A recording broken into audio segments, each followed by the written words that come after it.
અમદાવાદમાંથી ચોંકાવનારી ઘટના સામે આવી છે। અમદાવાદના બગોદરા ગામમાં 5 સભ્યોએ એકી સાથે સામૂહિક આપઘાત કરી લેતા ચકચાર મચી ગયો છે।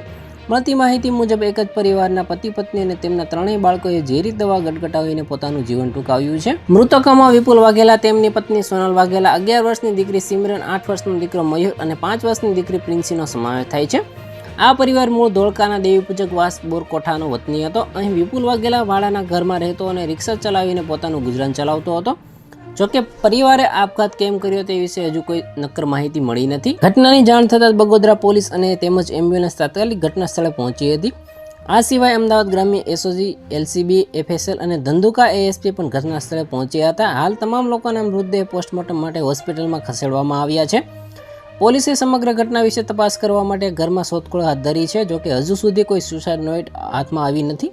આ સિવાય પોલીસ આસપાસના લોકોના નિવેદનો પણ નોંધી રહી છે। જોકે પરિવારે આ પગલું કેમ લીધું તે વિશે હજુ કોઈ નક્કર માહિતી સામે આવી નથી। તો આના વિશે તમારું શું કહેવું છે કોમેન્ટમાં જરૂર જણાવજો। આવા જ વિડીયો માટે અમારી ચેનલ સાથે જોડાયેલા રહો।